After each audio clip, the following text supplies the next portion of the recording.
श्री हरिदास श्री कुंज बिहारी। राधे राधे दोस्तों, कैसे हैं आप सब लोग। आई होप सब अच्छे ही होंगे।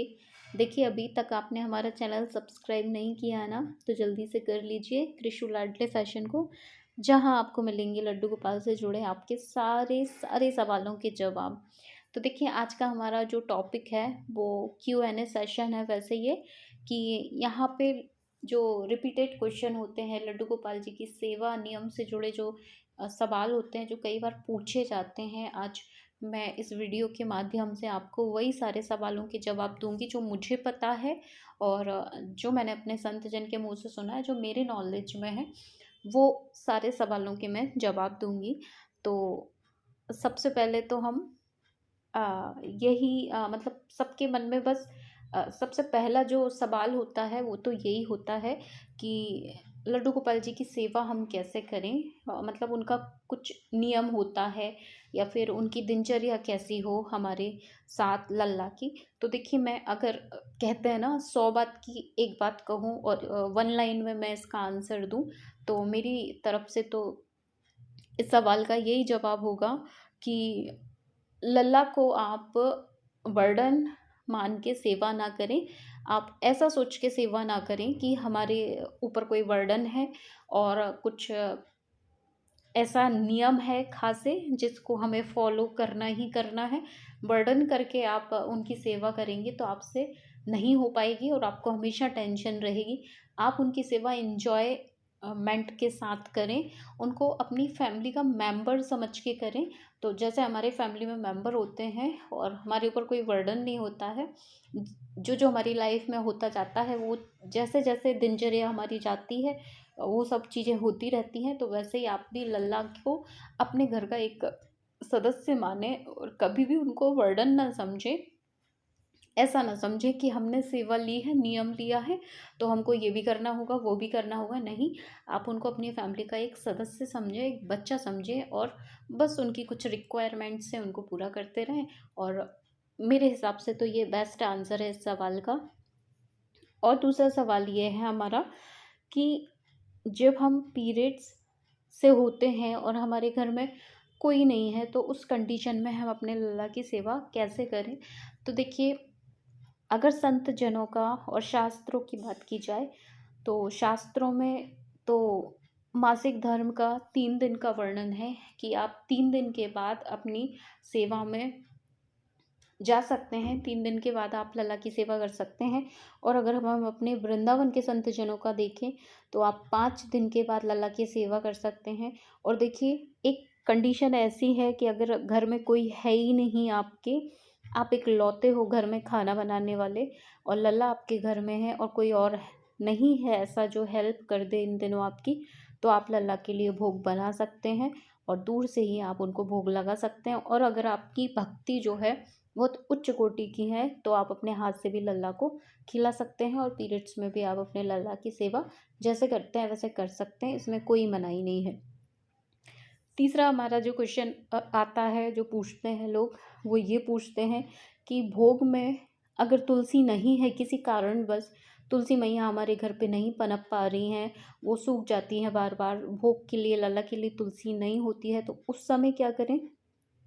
तो देखिए, इसका बहुत सरल सा आंसर है कि इस कंडीशन में आप ये करें कि आपके आसपास अगर कहीं किसी के यहाँ तुलसी हो, तो आप अ, थोड़ी तुलसी लेके उनको सुखा के भी रख सकते हैं आप। और एक ही तुलसी को आप बार बार धुल के भी यूज़ कर सकते हैं लला के भोग में। और अगर ये भी ना हो पा रहा हो आपसे, तो आप तुलसी की जो स्टिक होती है, जो लकड़ी होती है तुलसी की, सूखी तुलसी के पौधे की लकड़ी आप रख लें इकट्ठा करके और आप उसको भोग में लाला के साथ रख सकते हैं। तो देखिए, तब भी लाला भोग लगा लेते हैं। और मेरे हिसाब से तो सबसे सरल अगर इसका उपाय है तो वो यही है कि आप अपने लला को तुलसी माला धारण करवा दीजिए। अगर तुलसी माला लला के पास होती है, तो फिर आपको तुलसी पत्र ना भी हो तो लला भोग स्वीकार करते हैं। तो इसका बेस्ट आंसर यही है कि आप लला को एक तुलसी माला ज़रूर पहना दें और पहनाए बिना तो उनके पास में ज़रूर हमेशा रखी रहे। अब हमारा नेक्स्ट क्वेश्चन जो है वो ये है कि लला का नाम क्या रखें। तो देखिए, लला का कोई भी नाम रख सकते हैं। आपके मुख से पहली बार जो नाम निकले, आपके भाव से, आपके दिल से जो पहला नाम लला के लिए निकले, आप वही नाम अपने लला को दे सकते हैं। और ज़रूरी नहीं है कि आप कृष्ण के 108 नाम या सहस्त्र नामों में से कोई नाम रखें। जो आपको प्रिय हो आप वो नाम रख सकते हैं। इसके बाद हमारा जो पूछा जाता है लल्ला से रिलेटेड सवाल, कि जब हम बाहर जाते हैं तो हमें क्या सावधानियां बरतना चाहिए। तो देखिए, जब आप बाहर जाते हैं, अगर आप पूरे दिन भर के लिए जा रहे हैं बाहर, तो लल्ला को आप घर पे सुला के जा सकते हैं आराम से। और अगर आप नाइट स्टे के लिए जा रहे हैं या 1-2 दिन के लिए जा रहे हैं, तो आप ट्राई करें कि आप लल्ला को ले जाएं। और अगर आप ऐसी जगह जा रहे हैं जहाँ पे लल्ला का जाना पॉसिबल नहीं है, तो आप अपने रिलेटिव के घर छोड़ जाएं, रिलेटिव के यहाँ छोड़ जाएं। कोई पड़ोसी जिससे आपकी अच्छी बनती हो, तो आप उनको भी सेवा दे के जा सकते हैं। 1-2 दिन तो आपके लल्ला का ख्याल वो रख ही सकते हैं। और अगर आपसे ये भी नहीं होता, तो मैंने अपने गुरुजन संतजन के मुँह सुना है कि आप अपने लल्ला से प्रार्थना करके उनको यशोदा मैया के पास छोड़ जाएं। वैसे ये हमें अच्छा नहीं लगता है, क्योंकि हमको फिर भी मन नहीं मानता है। तो ट्राई करें आप कि अपने रिलेटिव्स के यहाँ छोड़ जाएं। और अगर आप कोई ऐसी जगह जा रहे हैं जहाँ पे दिक्कत ना हो, तो लला को अपने साथ ही ले जाएं। और वहाँ क्या सावधानी बरतना चाहिए, तो ट्राई करें आप कि उनको ऐसी जगह खाना खिलाएं जहाँ पे बिना लहसुन प्याज का हो, सात्विक भोजन आप उनको करवाएं। और साथ में आप उनके लिए सारी व्यवस्था वाली चीज़ें ले जाएं, ड्राई फ्रूट्स और उनका जो भी सामान जो उनको लगता है वो आप अपने साथ ले जाएं। नेक्स्ट हमारा जो क्वेश्चन आता है वो ये आता है कि लला के हाथ पैर विग्रह हमारा जो है खंडित हो गया है, लला का हाथ टूट गया है, पैर टूट गया है, किसी वजह से लला क्षतिग्रस्त हो गए हैं, तो ऐसी कंडीशन में क्या करें। तो देखिए, ऐसी कंडीशन में आप अपने लला को कहीं पे छोड़ के भी ना आए, और लला को कहीं पे भी जल में भी प्रवाहित ना करें, लला को कहीं किसी को भी ना दें। ऐसी कंडीशन में आप वृंदावन जाएं और ट्राई करें, वहाँ के लोगों से सजेशन मांगे, जो भी शॉप वाले होते हैं उनसे पूछें क्या कुछ पॉसिबल है, तो लाला का हाथ फिर से ज्वाइन करवाएं। और अपने जो प्राण प्रतिष्ठित विग्रह है, आप अपने लला को अपने से दूर ना करें, आप उनको ठीक करवाएं। जैसे हमारे कुछ हो जाता है तो हम ट्रीटमेंट करवाते हैं, वैसे ही आप अपने लला को उनको ठीक करवाएं। और वही विग्रह आप अपने पास रखें, चाहे वो जिस भी कंडीशन में हो, क्योंकि वो आपके लाला हैं। और जैसे हमारा कोई घर का मेंबर होता है, उसको कुछ हो जाता है, तो ऐसा थोड़ी ना है कि हम उसको घर से ही बाहर निकाल देते हैं। तो ऐसे में आप अपने लाला के लिए जो उचित हो वो करें, लाला को कहीं भी ना करें। नेक्स्ट क्वेश्चन जो हमारा आता है वो ये आता है कि हमारे लाला काले पड़ रहे हैं, तो क्या करें। तो देखिए, इसके पीछे बहुत सारे कारण होते हैं। एक तो ये होते हैं कि आपके जो हमारे लाला होते हैं, उनका जो श्री विग्रह होता है, वो जो अष्ट धातु का होता है, वो जल्दी काले नहीं पड़ते हैं, वो हमेशा शाइन करते हैं। और जो अष्ट धातु के नहीं होते हैं हमारे लाला, उनका विग्रह हमारे कुछ छोटे मोटे केमिकल अगर यूज़ हो जाता है तो काले पड़ते हैं। तो इसका तो देखिए यही उपाय है कि आप लाला के ऊपर ऐसा कुछ भी यूज़ ना करें जिससे उनका विग्रह काला पड़ता है। और अभी ठंडी ना हो, गर्मियों का टाइम हो, तो आप उनको शहद और दही से नहलाएं, हफ्ते में 2-3 बार नहलाएं, तो लाला का जो है कलर साफ रहेगा।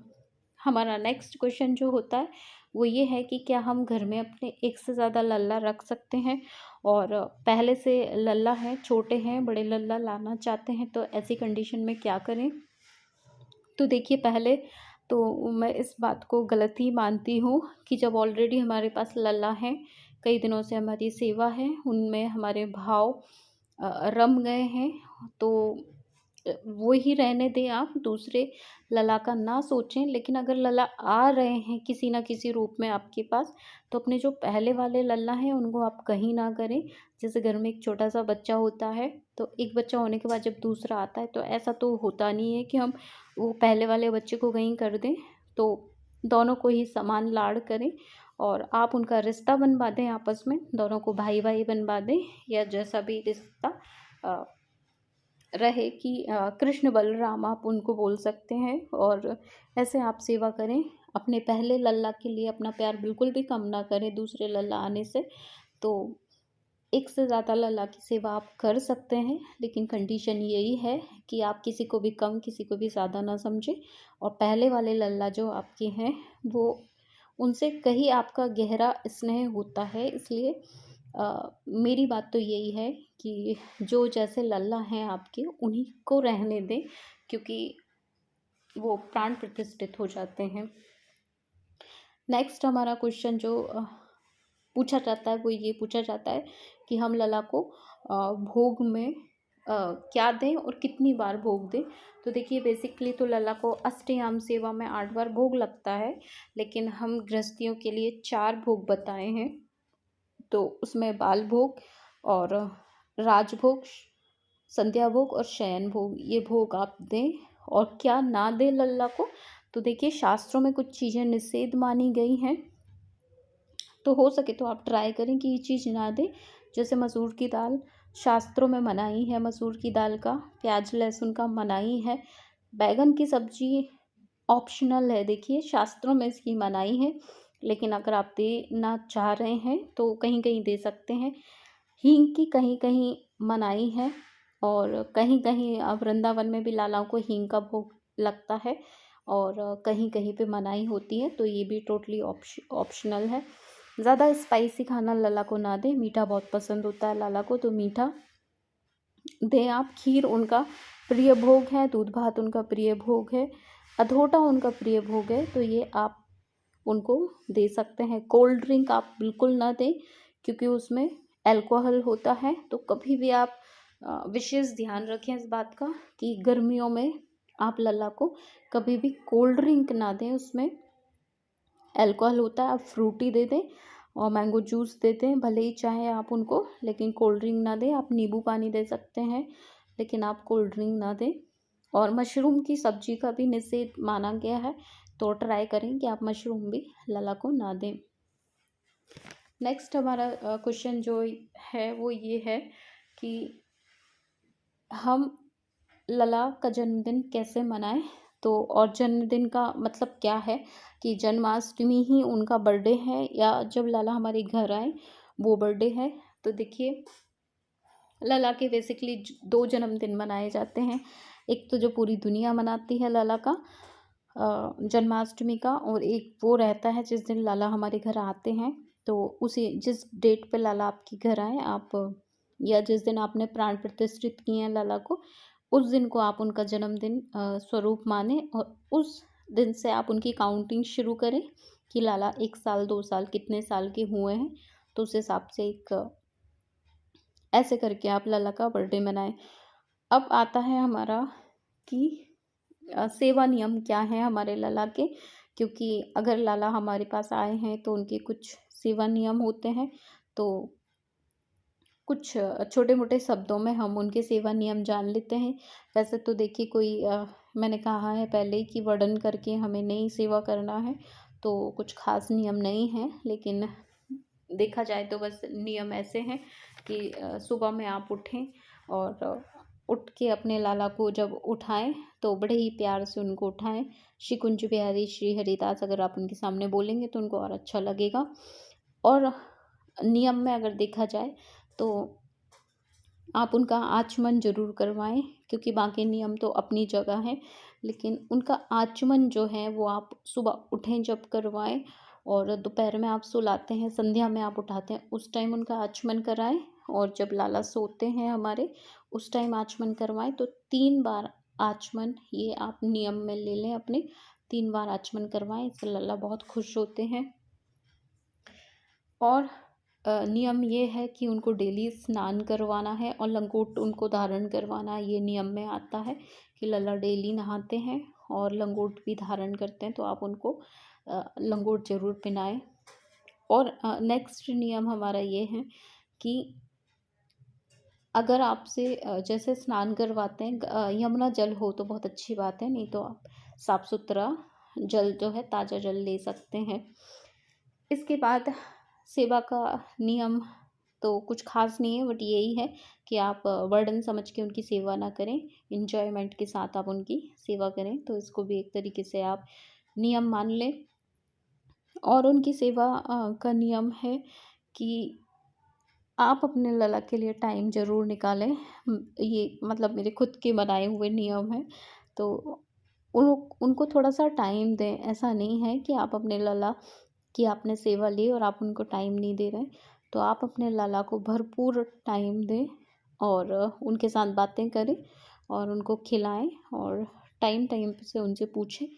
और जब भी आप उनको स्नान कराएँ, इसके बाद आप अपने लाला से ज़रूर पूछें कि लाला क्या पोशाक पहननी है आपको, कैसा क्या श्रृंगार है। श्रृंगार टोटली आपके ऊपर डिपेंड है, आप चाहें तो उनको सिंपल रख सकते हैं और चाहें तो आप उनका श्रृंगार भी कर सकते हैं।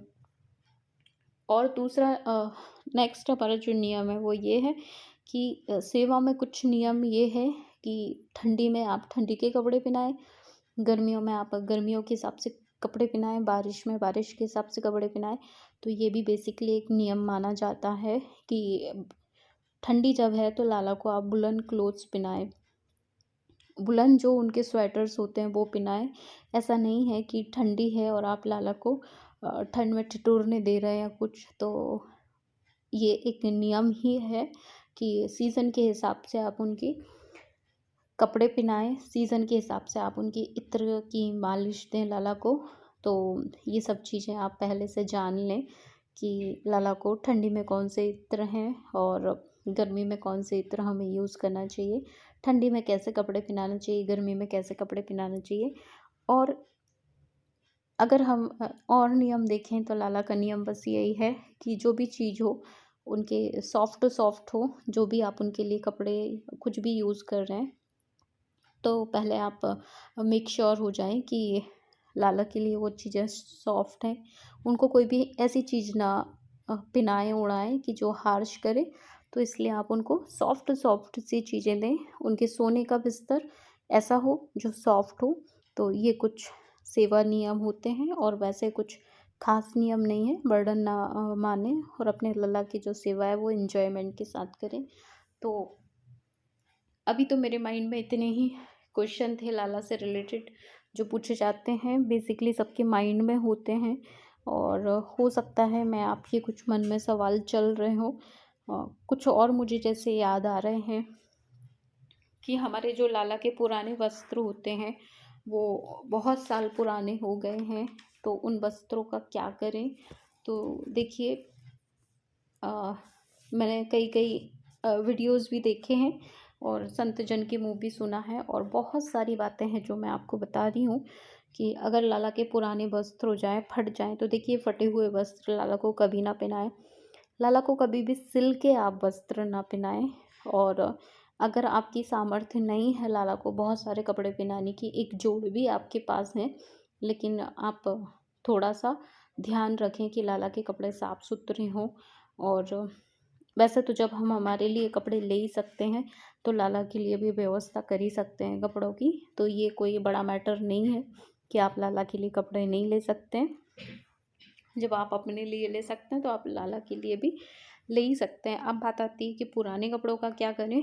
तो देखिए, बहुत सारे लोग कहते हैं कि लाला के कपड़ों को जला देना चाहिए, क्योंकि शास्त्रों में अगर देखा जाए अग्नि पुराण में, तो अग्नि पुराण में अग्नि को बहुत शुद्ध माना है। जैसे हम पहले भोग भी बनाते हैं तो सबसे पहला भोग जो है हम अग्नि को समर्पित करते हैं। तो अग्नि में जो भी चीज़ जाती है वो बिल्कुल शुद्ध हो जाती है। तो ऐसा भी शास्त्रों के हिसाब से मानते हैं कि अग्नि में समर्पित कर देना चाहिए लाला के कपड़े।